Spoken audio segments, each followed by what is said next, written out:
this actual ticket has been decided that I'm going to sing, so here we go. And a 1, and a 2, and a 1, 2, 3, go. Adam Cole and the babies. Adam Cole and the babies. Adam Cole and the babies.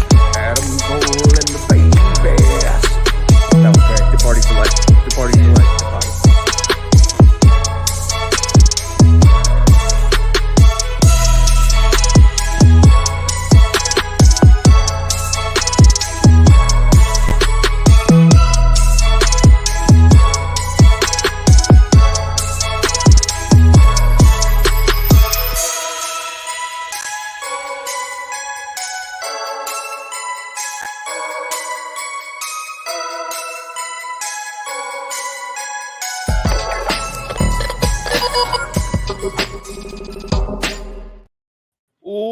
What's going on, everybody? Hope everybody had a great weekend and an even better start to their week. This is THS Wrestling presents That Wrestling Show. My name is John, and I am a man who believes in Joe Hendry, but I also believe in the grimace and the power that he brings to my professional baseball team. And I am joined by a man named Neeson. I have nothing clever to say. So I'm not a clever person. I mean, it's fine. Sorry. I don't warrant cleverness this week. But the positive out of that is, we all believe in Joe Hendry. That is the main thing, that we believe in it so much so he went in the back. He survived. He survived with the Wyatt 6 walking around, getting smacked up and killed. A man got shot in the head. Yeah. A man got shot in the head. Another man had blood splatter. It was a lot of blood. It's a crazy forensic scene. But one thing I want to respect out of that, I know we'll talk about it later. Just one thing as we're talking about this, because I don't deserve cleverness. A black man died first in a horror movie. It stays true in WWE. The first thing they showed was a black man laying on the floor that was supposedly, or people think it's Carmelo Hayes. Doubt it, but it's not. Yeah, clearly. But it's great. It's great to keep tropes alive, and if you're gonna go full horror, you gotta have a black person die first. So kudos to them, and kudos to Joe Hendry. Kudos to Joe Hendry. Oh boy. So yeah, we're gonna talk about the Wyatt 6. Yeah. We're gonna talk about Drew McIntyre. We're gonna talk a little bit about NXT, and if we think of anything else to talk about after that, we will talk about it. But as we've mentioned, it's been weeks and weeks and weeks and weeks of our, the fun QR codes and websites and craziness going on. And last night, in the closing minutes of Monday Night Raw, a show I watched in its entirety for the first time in a while, the Wyatt 6 show up, as you mentioned. And I did love that there was some tweets from some news outlets that were like, we're hearing the Wyatt 6 will be rooted in reality. And I was like, they literally killed all of these people. I don't know how rooted in reality we are at this moment in time. But I want to know what you thought of the presentation. Yeah. And honestly, I think that's really the only, the presentation of the Wyatt 6, the look of them. What were your overall feelings about them just showing up and not attacking anyone? Well, not attacking anyone in the ring. Besides, yeah. What are your overall thoughts on the debut of the Wyatt 6, Neeson? Matthew, it is the Lord's Day of a Tuesday. It is approximately, about 2 months, a little under 2 months away from my birthday, the greatest holiday in the universe. I do not need your negativity on this day, sir. Do not need it. It is not warranted. We have 126 days till the NBA season. Okay, I don't need your negativity, sir. I'll tell you right now. If my creative was having to join the Final Testament, I'd pull a Ricochet. Braun, throw me through a windshield, please. Kill me. We do not need it, Matthew. Okay, but to your question and your point, what did I think of it? I had goosebumps, man. Like it was so eerie and it was unsettling, and I think in a good way. And I think with the realism of reality of Bray Wyatt's death and knowing that this legacy is continuing and the Wyatts, like just all I literally got hair standing up on my arm now. I hope I can enjoy it for like I honestly don't need to see this in ring, which is like I don't, because I feel like that was what happened with the Bray Wyatt character, the Fiend character, right? Once it got in the ring, it felt like it was disconnected. And I don't want to see that. I love that the fact of Jay Uso is out in the crowd and he's dancing with his hands up. You know, he's doing his thing while everybody in the back is just getting slaughtered. I thought that was incredible. I thought showing the characters and then, you know, people are pulling up stuff on the internet and, you know, showing Dexter. He was drawing Nikki Cross being there this whole time. And now Nikki Cross being and Dexter Lumis being a part of that. Joe Gacy being a part of it. Of course, you got Eric Rowan there. And then you have Uncle Howdy and there being 5 of them and technically 6 being always Bray Wyatt, him always being the 6th one. I think that's special. I think it's like literally goosebumps. I'm like, man, like this is dope. Like this is everything that wrestling is supposed to be. It's supposed to be storytelling. It's supposed to be theatrical. It's supposed to be grandiose, but it also is supposed to make you feel a certain way. And Uncle Howdy never has to wrestle, and he could just send his minions if it gets to that, right? Like, and then even the whole you stop saying thank you, and in the CG being all in the clues this whole time, like they're going at Chad Gable. It's like, yeah, this is dope. So yeah, man, I'm with it. I'm in.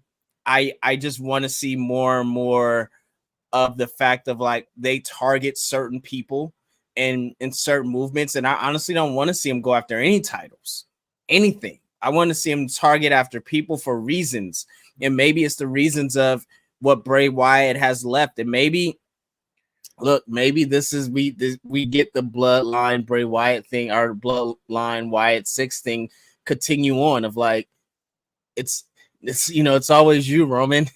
Like it's always you. You know, and so I'm excited, man. What about you? What did you think when you saw the first they went through the door, right? Yeah. And you see like the blood splatter all in the gorilla hanging out. Like what was your feeling? What was your first thoughts? So I'm gonna volley back to you real quick because I'm pretty sure my connection is not great at the moment. Okay. I have another question for you as like a filmmaker and a director. I want to know how you felt about how it was shot when we went through that door, when we go down the hallway, and how we do all of that. How did that feel? And I will be right back. When they went through the door, first of all, again, goosebumps. The music, the spectacle of it, the lighting and everything, it felt amazing. But you go into that one shot. And that tracking shot, rather, or not tracking, one shot of just everybody revealing itself. I thought this, but I won't. But I want the 6 to get. Who you say? I want the 6 to get their legs on it before they get to. Yeah, me. Shout out Mimi. Watch Mimi the Great. Shout out Mimi for saying this. Yeah, I would love for them to get their stuff together before touching. Or I would love to get what she said, with the bloodline stuff. Yeah, I would love to get their legs on them before they get to the bloodline. So for sure, I think it's months and months and months ahead. But, you know, it was always Roman and Bray Wyatt. And I think I love you too, Mimi, for real. Like, we love you, Mimi. Yeah. Yes. But I think with that's the goalpost at this point. Right now, it is getting their legs under them and them showing what they are, who they are, how they attack. But to your question, what did I think of it? I thought it was incredible, man. I thought showing the little bits of people, but then zooming in on Chad Gable. And as that got a big pop. That got a big reaction. Because the thing is, like, as a filmmaker, especially if you're doing something like this, right? You want to allude to, it's the whole adage of you don't show the dead. If you don't see the dead body, is it dead? Like you could always do something with it. But when you show the dead body, you're telling the viewer, hey, this is a pivotal moment, whatever this is. And for you to show Chad Gable, rather dead or not, whatever it may be, and clear, not in the smoke, not in a dark light, like lit face, camera, everything. It is pointing at one. The Wyatts aren't bad people, apparently. Like, that's one. It's telling that story. And two, Chad Gable clearly had this coming to them. So as a filmmaker, I loved every bit of it because it was clear. It showed clearly where they're going. So I just hope they really stay with it week to week. Yeah, I am. I'm back. Hopefully my connection is better. I really enjoyed the Wyatt 6 debut. I really liked how it was shot as well. I really enjoyed that Eric Rowan as Rambling Rabbit, not only paying tribute to the Bludgeon Brothers with the hammer, but also the mask on the back of his head was Luke Harper, was Brody Lee's mask. So I love that. I think that's really, really cool. All the masks look like a lot of work went into them, and they look awesome as well. And yeah, it is just very cool. There's just a lot of details. I'm trying to remember. Dexter Loomis's mask had the one red dread, as did Uncle Howdy as well. It was just very cool. It was a very cool representation, and I just want to make a statement right now. And you said it, and I'm glad you agree with me.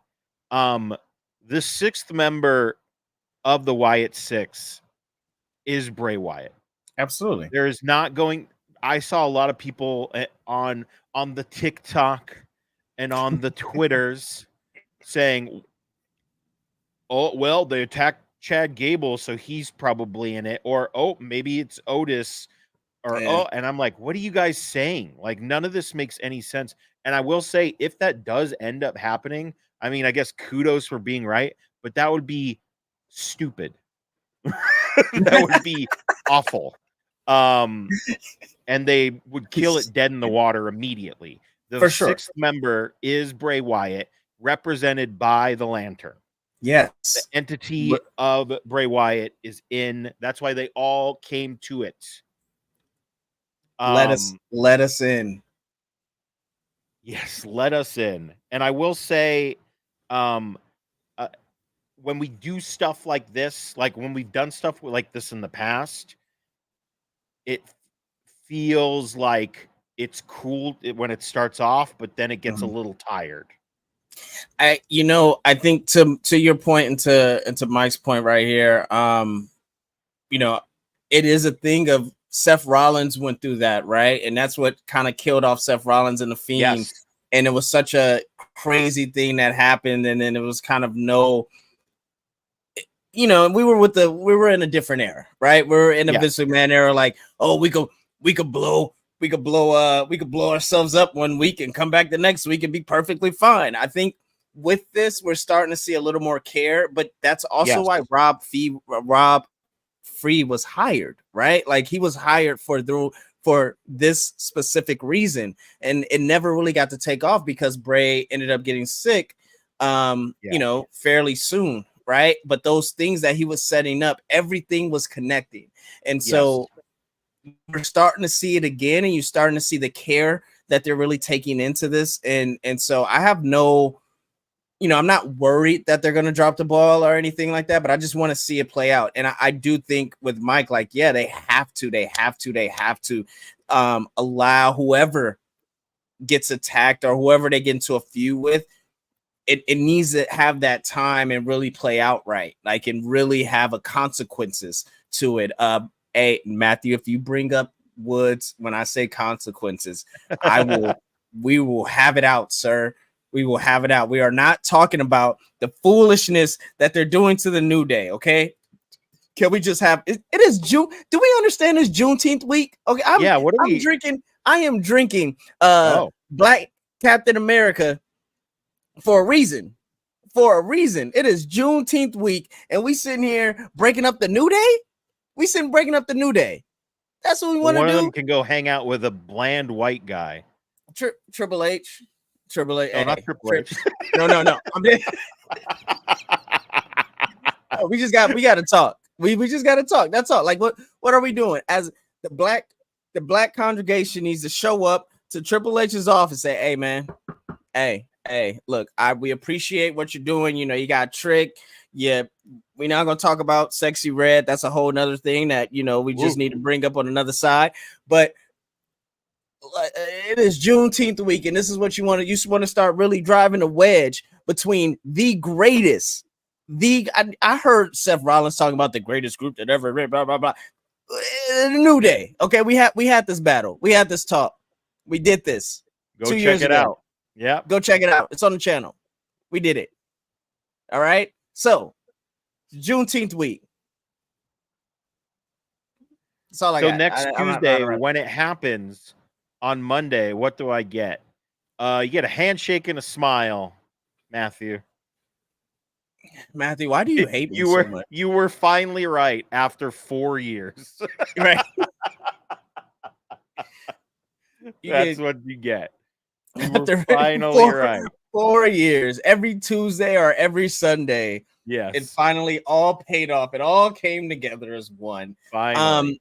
And Triple H finally proved that all the Latinos have to fight each other and all the black people have to break up. Triple H, You got questions. I have questions that you need answered, sir. You need to have answers too. All right. But I think the other thing I am interested in with the Wyatt Six, sorry to come back to that. It's fine. Like you said, something about, I don't even need to see them like was it wrestle, or I don't really, what did you say earlier? I don't need to see them wrestle right now. I don't. Right now. Yeah, right now. I just wonder, because I mean, Ramblin' Rabbit and Mercy the Buzzard, those don't look like masks you can wrestle in. Hell no. But yeah. Sister Abigail mask feels like you could wrestle in that. It doesn't look like she has a mask on at all. Like that's like a hell of a makeup job. It's like a death mask with a smile. I was like, is she just smile? And I went, oh, thank God it's not.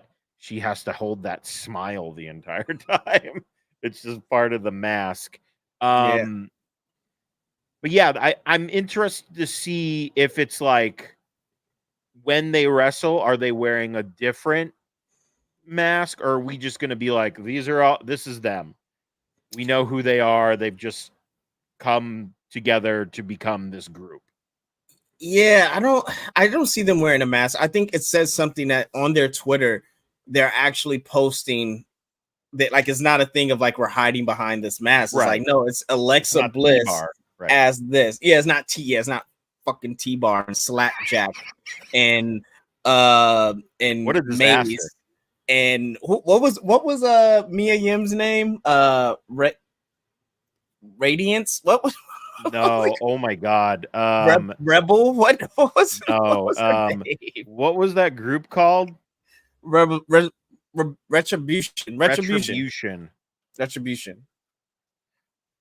What a disaster. Remember when they hyped that up? Yim's Retaliation. That was not Retaliation was not. That was Mercedes. That was Mercedes. She was Retribution is the Reckoning. name. Reckoning. That was her name. Slapjack, T-Bar. Fuck, dude, that was so bad. Instagram. I know we can't put up Instagram comments, but on Instagram, Alex said Drew to AEW. Oh, okay. Well, let's switch to this subject now. Let's switch to the subject. And poor Drew. Can we just call this subject poor Drew? Can we? So I think I told you this. I might have told you this last week. I can't remember, or I told somebody, but on Sunday, Saturday, whenever Clash of the Castle was, which was Saturday. Yeah. I had a friend be like, "Oh, I know JP's upset." Shout out Garcia. Sorry, that's not a good impression of you.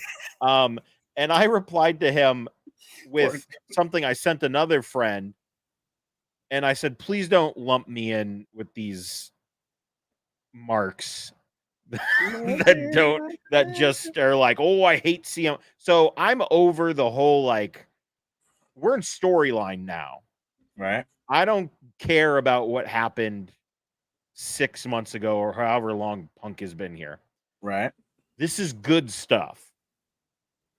But you mean to tell me his plan was to fly all the way to Scotland and hope and pray that a referee got knocked out so he could run in and ruin the match? I mean, I guess it worked. Matthew, I love this idea. That's a great idea. Yeah, I love this idea. I'm gonna get to it though.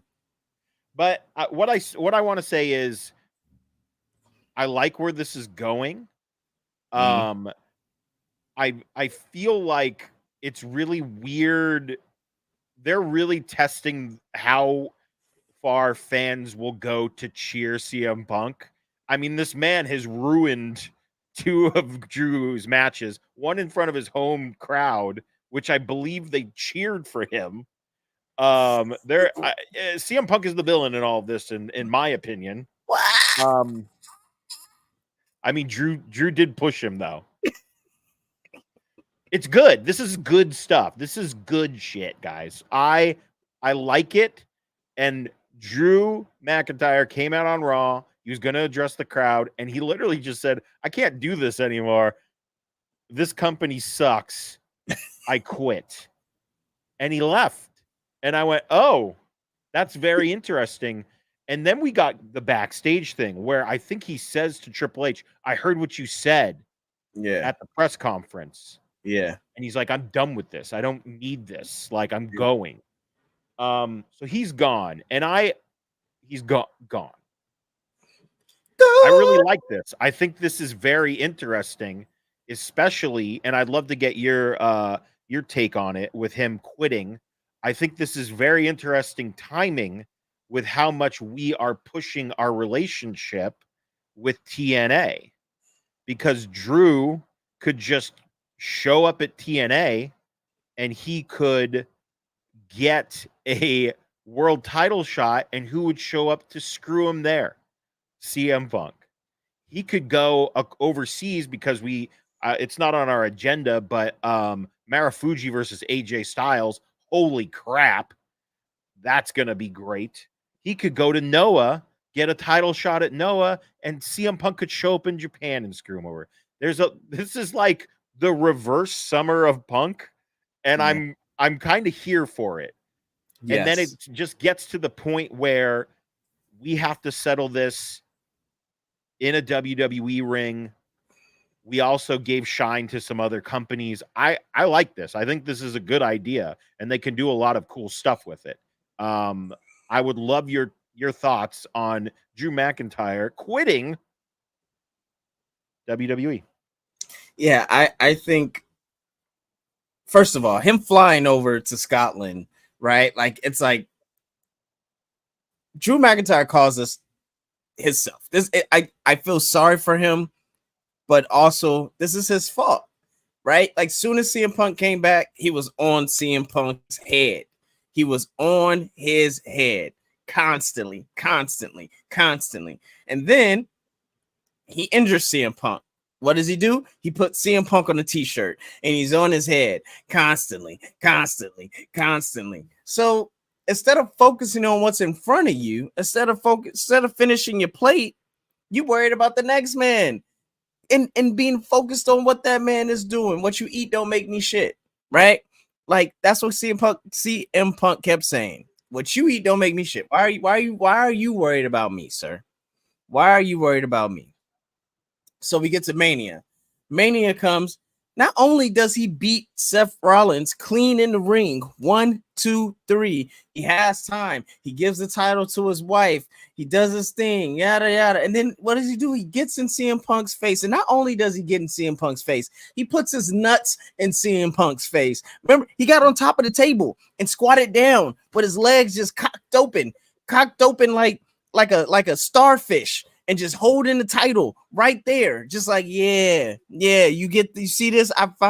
Instead of going back and celebrating with your wife and having the night of a champion, a couple of champagne showers and caviar dreams, as Triple H, as Booker T would say, like, or he said champagne wishes. I said champagne showers. Oh yeah, man.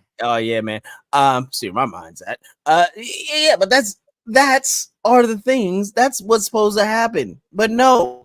What did you do? You focused on CM Punk again. There's only so far you could push a man, especially a man with the ego. Only so far. Can a straight edge get a table? But there's only so far you could push a man, especially a man with an ego. And he pushed that man with a mighty big ego far enough to where he beat him with the brace. And then he loses his title to Damian Priest. Now, mind you, Damian Priest is in the middle of this, and nobody gives two flying shits of what Damian Priest is doing. But we get here. I'm glad his leg is not broken. I'll tell you that much. Oh, me too. Jeez. Did you see? Sorry. In the middle, did you see Drew go like, huh? Oh, crap. Yeah. And try to help him and then be like, I need to beat him up. So soon as it was like, okay, he's fine. Like, all right, like let's continue. Yeah, now I'm gonna beat you.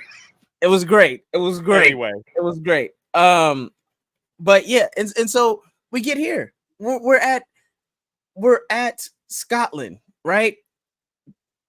They made it feel like, if I'm like, nah, they can't give it to Drew. This is too soon on Damian, that world title, blah blah blah. Like, but.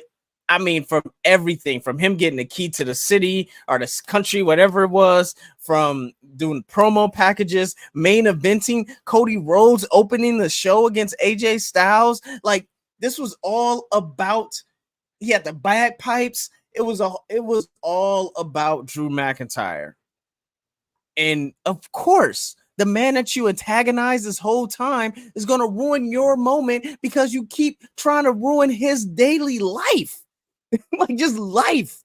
You're just mad.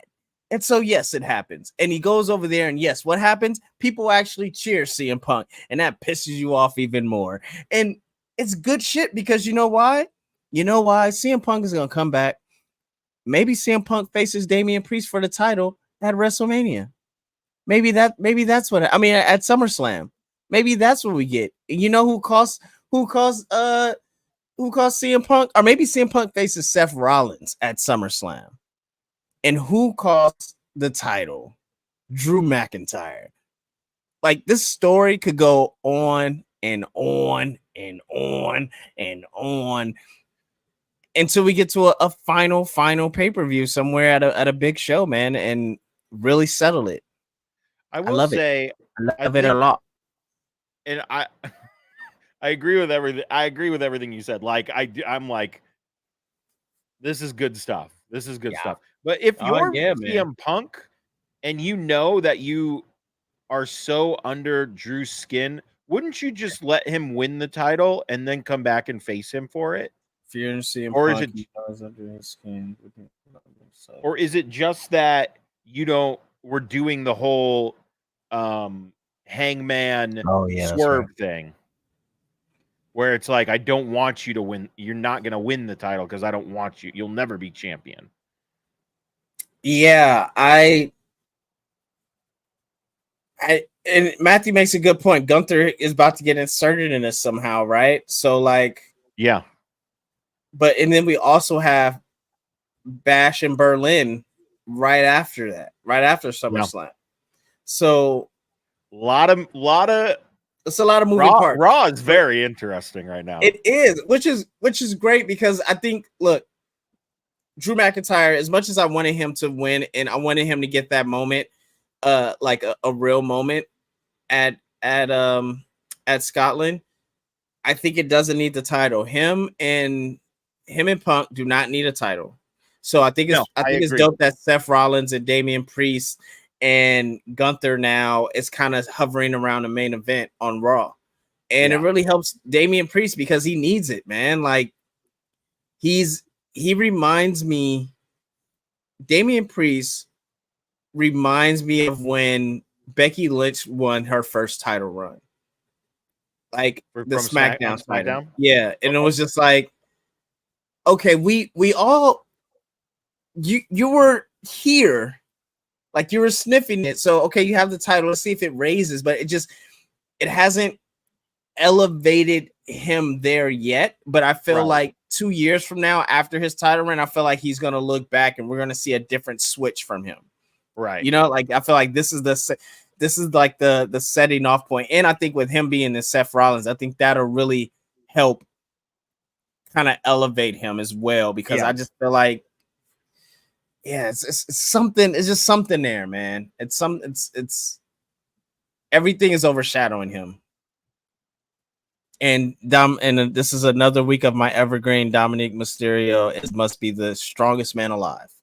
The strong next to John Pingle. He is the strongest man alive.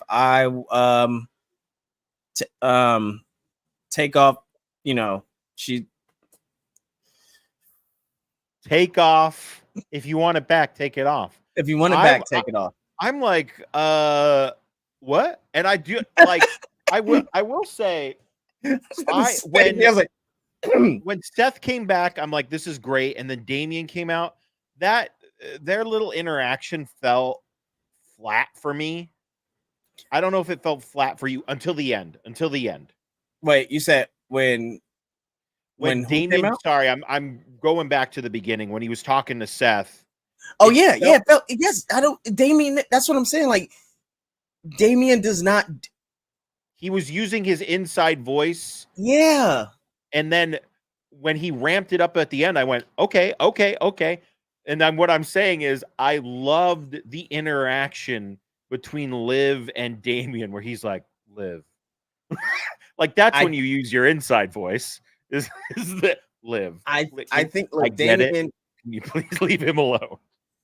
Damian is smooth as hell. And I think him trying to use that voice when you're up against Seth Rollins, it doesn't work. And you don't have the cachet as smooth as hell in ring, right? Like this is not a thing where you've been billed as the smooth as the Razor Ramon guy, right? Like you're not that in ring, but we can tell, like the way you talk, like you're very smooth, Puerto Rican print, it's like that. Yeah, you're that dude, like you ooze machismo, like that's, I get it. Yeah. Like, but not in ring. And it doesn't do it in ring. Like you gotta match it. You gotta match energy. You gotta match the energy. And I feel like Seth dropped down. Yes. I think that was a good call. And then we ramped it back up, which was good. But it just felt like very like, Yeah, you got to either match it. Like you got to match. It's weird because it's a difference between energy and intensity, because you can have have a lay back and still be able to match it. Right. It's just that it wasn't that. It was very much like, I'm just talking to you as whatever my real name is, Don't forget Liv and Bo just nope, not I don't know.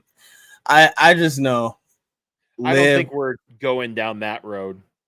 Yeah. I just know Liv and Damian, that it has everything to do with Finn Balor. And Finn Balor proved it on Raw today when he said, when he teased it, like, I'm gonna cash in on you.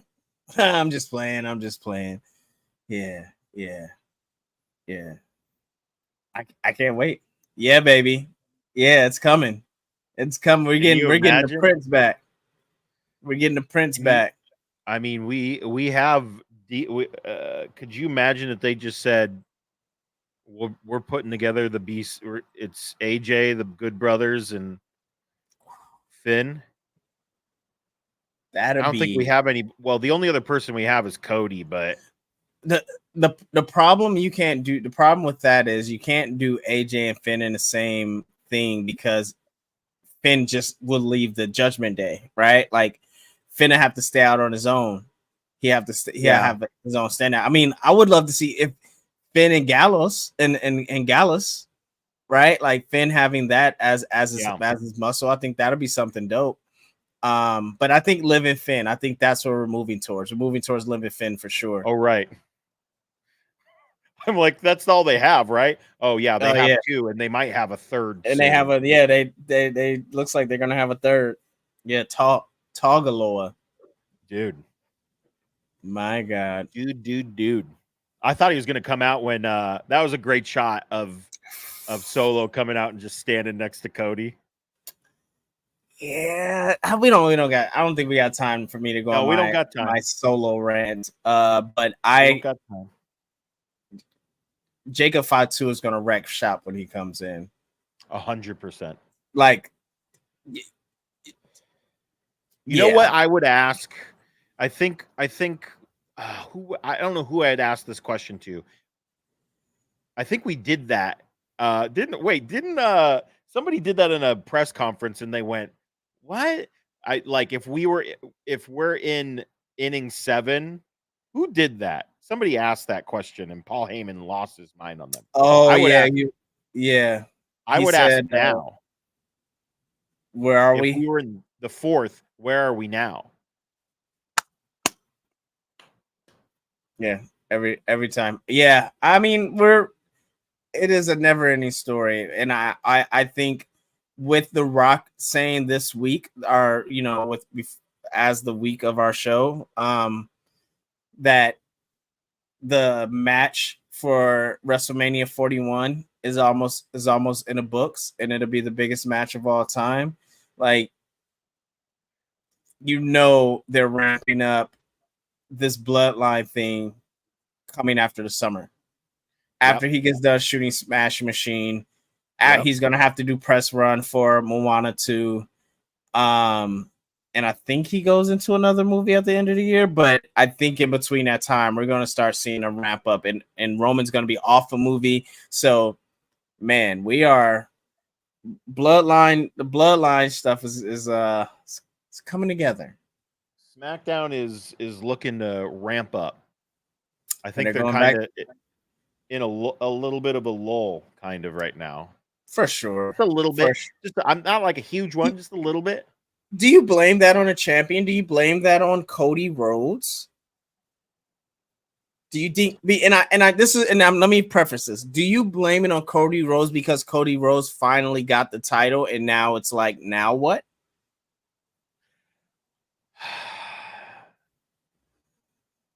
I mean, it's an honest question. This is not me setting you up or anything. I mean, maybe I could see that. It's kind of hard, like, to follow up like a title run like that and then win it, and then it's kind of like, oh, now what? And now, I mean, don't get me wrong, the AJ Styles stuff is good. I like it. Yeah. But it just kind of feels like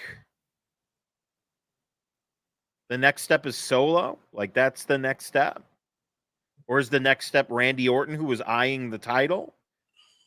And it's like, how do we get there legitimately when Randy, like, are we just going to do babyface versus babyface with Randy? Like, is that? I don't think Randy's going to be a babyface.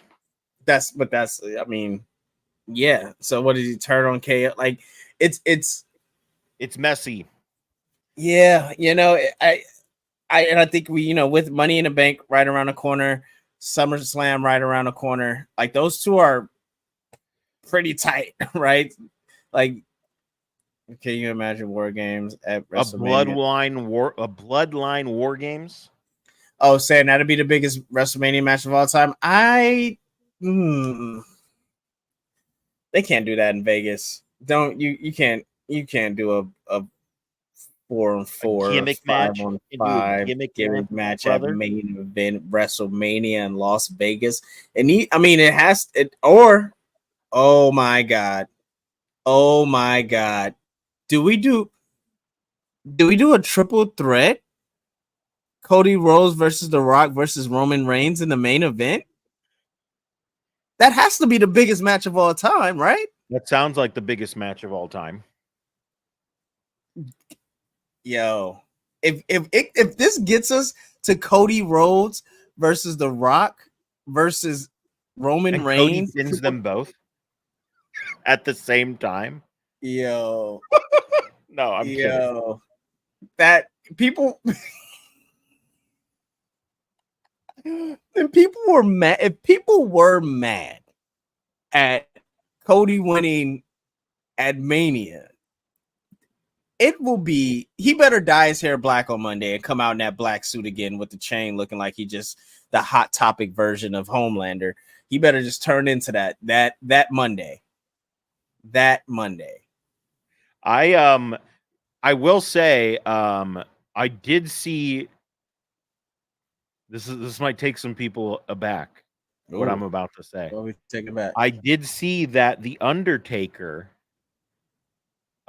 is coming back again, and I'm for it. No.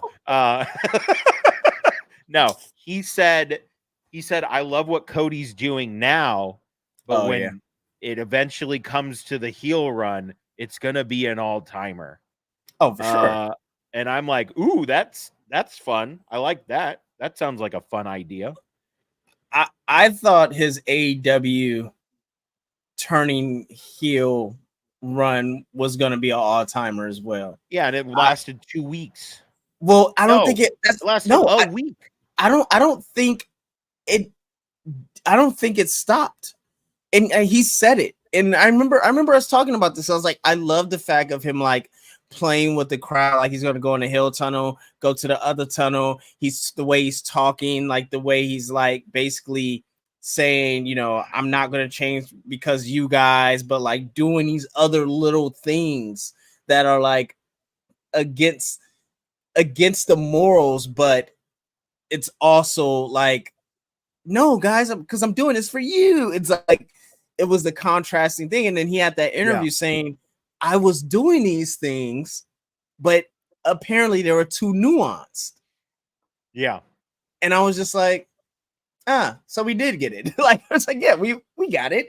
But the AEW audience didn't get it. Yeah. I'm sorry. So I'm just going to tell you guys right now, I'm super distracted. I mentioned Grimace at the top of the hour. I don't know if anybody knows what's going on, but 7 games ago or 6 games ago, Grimace of Ronald McDonald's fame threw out the first pitch at the Mets game. They haven't lost a game since, and they literally just came back from 6-1 to win. So sorry everyone, but yeah, Cody Rhodes heel, I guess that's true. He never really was a face towards the end there in AEW. Oh, he wasn't. And I think it'll be legendary. It's gonna be legendary. It's gonna be fun. Yeah, that's Undertaker versus Karrion Kross would be great. I'm not talking about that. That is a pingo match to get him to turn off the television, unplug it, and just maybe toss it out his window if nobody's standing under him. That's what that is for that. Oh, what? Oilers just won Game 5 of the Stanley Cup. Holy! Boo. My goodness. Whatever. Sports suck. Yeah, sports are they're okay. Nice. I'm neutral right now. I know what happened yesterday. I understand. Neutral? I'm neutral right now. You said sports suck. I'm like, I'm neutral. I'm neutral to where I'm at with sports right now. I'm on a high right now, man. Grimace. Nothing can kill the Grimace. Fuck Boston. Yeah. You didn't say it. Actually, how torn were you watching Mercedes? I was it's stupid. I hate it. I don't get me. God damn it, people. God. Sorry. I'm sorry. It is terrible. Okay, terrible. I had to open up my Instagram or my Twitter, whatever I did this morning. I opened it up. What's the first thing I see? I see the boss, the blueprint, the standard, the GOAT, the queen of the cell, the DDT Mandalorian, the ESPY award winning, the TBS champion, Mercedes Moné, not only decked out in that horrible, stupid midget of a lucky leprechaun colored Celtic jersey, not only the stupid lucky midget terrible mascot of a logo hair, she's rolling to the game and sitting courtside and watching and cheering and the confetti in the TBS title. Yeah, you know what? You take that glorious belt and that glory. Yes, you know, Willow would never. Not Willow Nightingale, not Willow Ryder. Hell, not even Willow. Whatever her name is, I can't think of the other one. Right. Yeah, her either. Okay, none of the Willows would have did it, but no, Mercedes just had to go show her her biased Boston support. Mind you, look, Boston don't care about you, Mercedes. They don't. Boston does not care about you. Oh, you don't even care about Boston. You know why? Because you live in LA. You live in California. So why are you going to Boston? Okay, just this terrible organization, terrible team.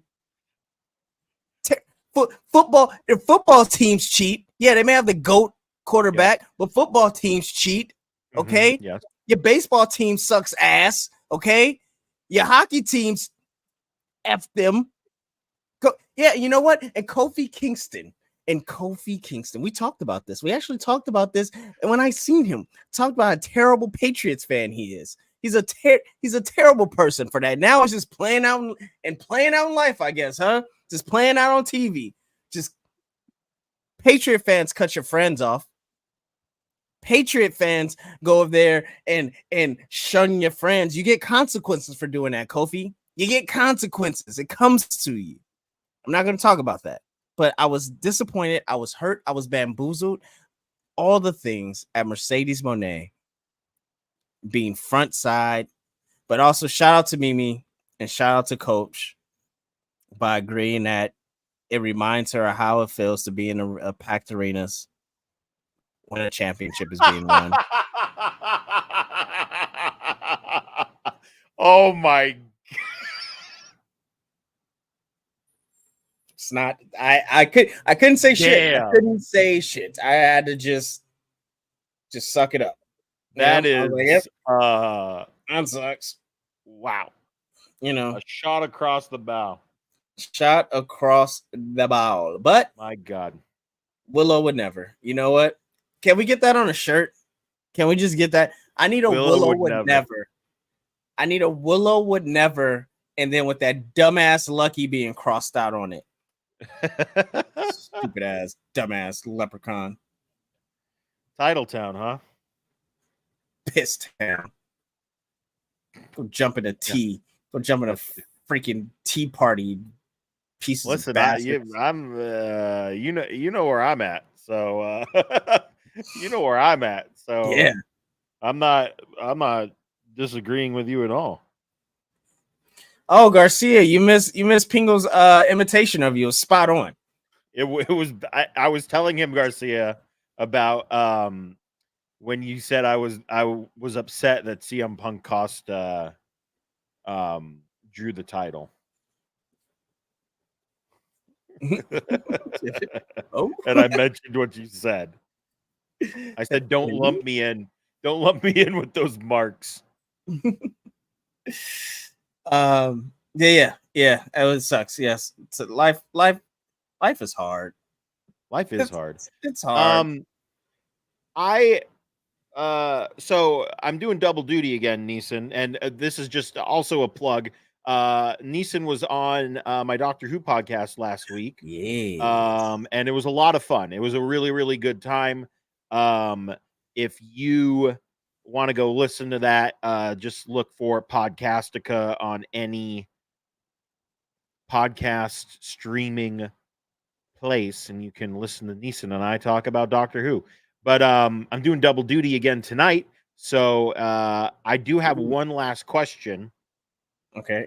Before you hit your question, Instagram said I can't. Is it KLit13? The I Quit match ending was trash. Also, you know, it's hard now, isn't it? Isn't it like it's hard? Like, what do you do? It is hard, and also I felt like it was a weird reason to get blood. Like, yes, Cody got blood off, like getting thrown into the barrack, like the little, yeah. But yeah, I agree. It was a little rough ending. But last question. Sorry. My last question is, we had the Battle Royal tonight,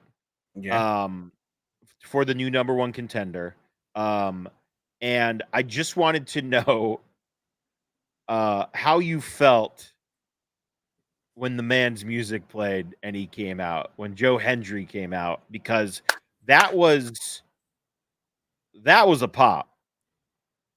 And he got to say, he got to cut a little promo, and I know some people are like, he was only in there for like 10 seconds. That's so lame. And I went, that's not lame. He got an entrance.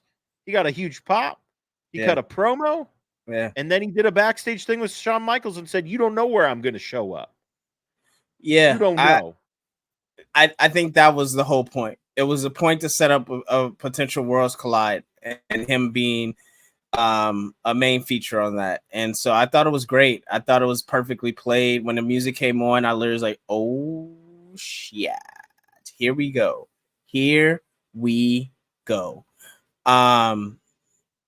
Yeah, I think,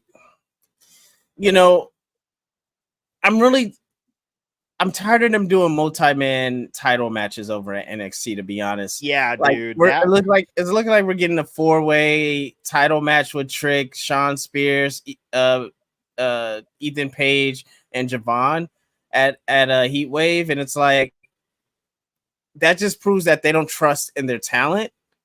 Yes. Like, to me, it's like they want to, cover it. Even Wesley is like, they had the triple threat, so then they could hopefully go back to down a 1-on-1 with Oba and Wesley. Now it's like, maybe we could find another way around this. I just think it's too much in such a short amount of time. So from Jay Hendry getting eliminated fast, but I felt like with giving him the promo time, I knew it was something more. I felt like at the end, Javon winning, I knew it was like, this is something else. Like, something else is gonna happen. Yeah.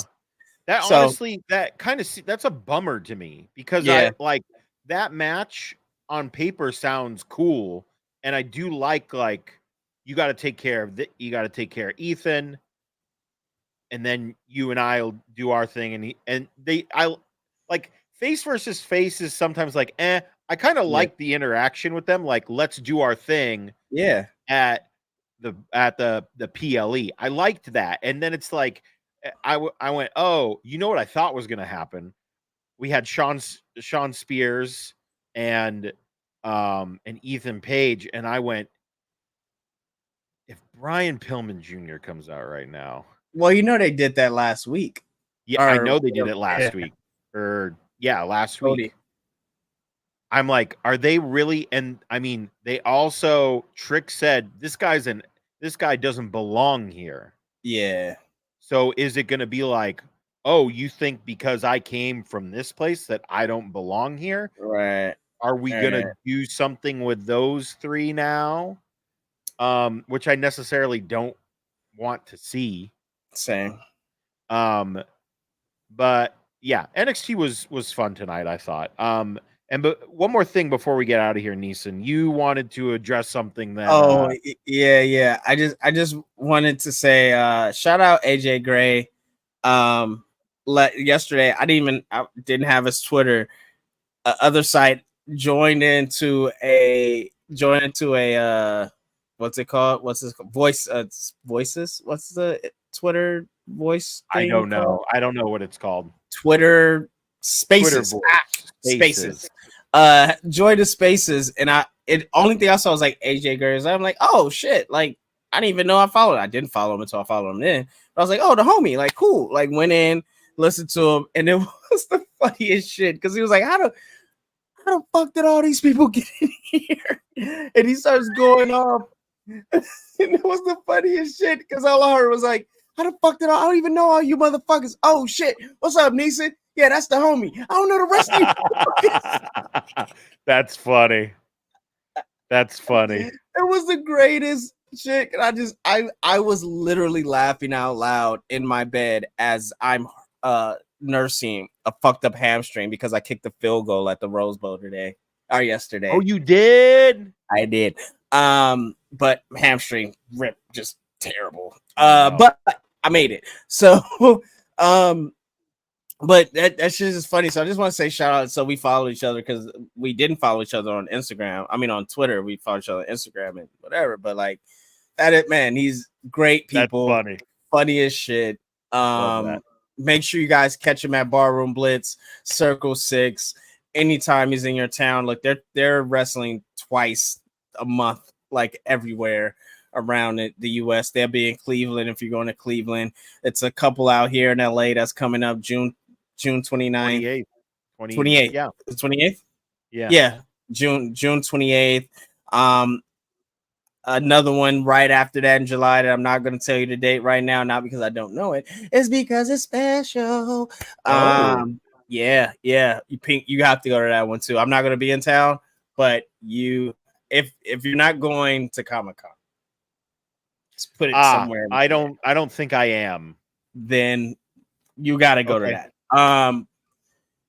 Yeah. So yeah, just shout out AJ Gray, man. Amazing dude. Follow him and jump into Spaces and tell him Neeson sent you to a Spaces. Say that. I sent you to a Spaces. Well, speaking of that, Neeson, where can the people find you on the internets? Well, my laptop's about to die, so hopefully, because I didn't plug it up this time, life. You can find me at Stay Fly Life. Anywhere on the nets, or you can find me under Mr. Newman. If you watch The Boys, I think I'm just go by Neeson Newman from now on. I'm not there yet. I haven't watched the start of this season yet, but you know who Newman is. You know who? Yes. Yeah. So and Newman we trust. That's all. That's all. Newman we trust.